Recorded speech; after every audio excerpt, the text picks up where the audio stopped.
حاجة احنا قلنا ان احنا هنتكلم عليها في الفور بيزكس اوف الايلز سبيكينج، وهي الكونكتورز. الكونكتورز ديت هي برضو بتعتبر يعني زي الفيلرز كده، اللي هو انا عشان اربط ما بين جملة والتانية لازم استخدم شوية كونكتورز. بس احنا يعني الغلط اللي احنا بنقع فيه او المستيك اللي احنا بنقع فيها ان احنا بنستخدم كونكتورز شهيرة قوي. ان احنا مثلا ممكن نستخدم ايه، ممكن نستخدم اند، يبقى الامتحان بتاعنا كله اند، الامتحان بتاعنا كله بط، الامتحان بتاعنا كله سو، الامتحان بتاعنا كله بيكوز. دي ماشي ممكن استخدمها بس مرة واحدة. فاحنا هنعمل النهاردة ان احنا هننوع بقى ما بين الحاجات اللي احنا هنستخدمها عشان ما نستخدمش حاجة واحدة بس وننقص في الدرجة. فمثلا من ضمن الحاجات اللي احنا عايزين نعرفها مثلا كونكتورز بربط ما بين جملتين adding one point مثلا.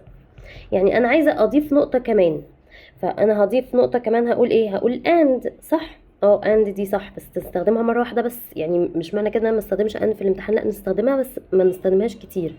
ايه بقى مرادفات and بتساوي moreover، furthermore، وركز على ال pronunciation furthermore، additionally، in addition، besides. في برضو apart from that أو on top of that. يبقى ده معنى كلمة and، كل ده مرادفات كلمة and وبلس. تمام؟ طيب ده عشان أضيف one point. طب أنا عشان أعمل زي ما بنقول كده comparison، أو عشان حاجة عكس حاجة. ايه في الكومباريزون؟ أول حاجة while اللي هي بتساوي however دي بتساوي mind you، يبقى while أو however اللي بتساوي mind you. ممكن اقوله in contrast او by contrast، يعني الاتنين صح ان انا اقول in contrast او by contrast. ممكن اقوله كمان on the other hand،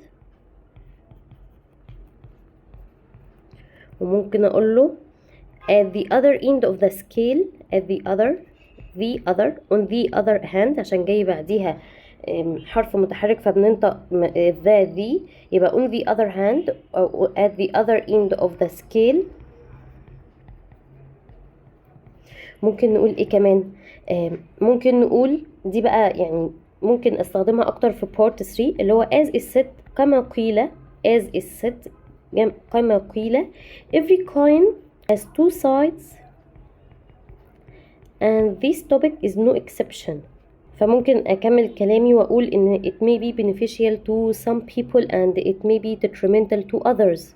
خلاص، يبقى ده للcomparison. cause السبب، فاحنا دايما بنختار because.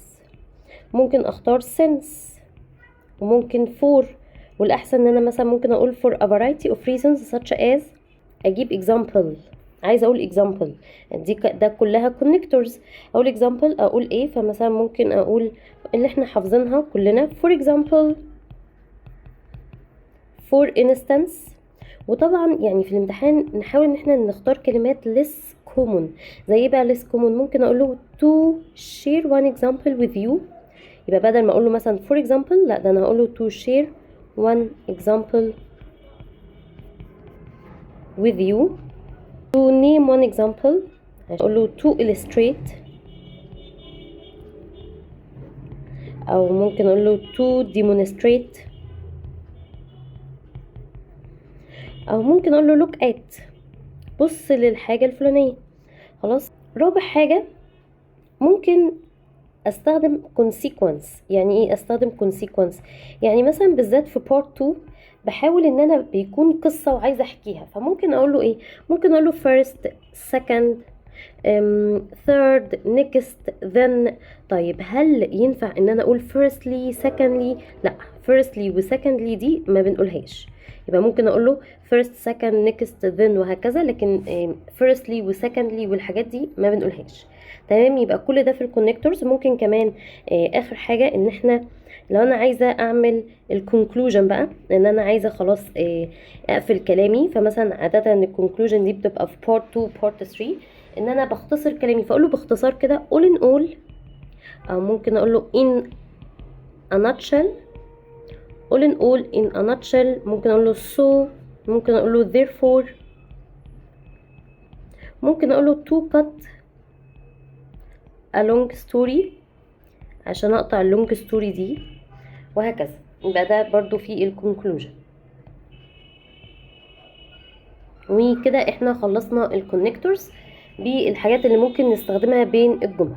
وطبعا كل الحاجات دي بنحفظها وبنستعملها كل يوم وبنبراكتس كل يوم عشان نعرف ان هي تثبت في دماغنا.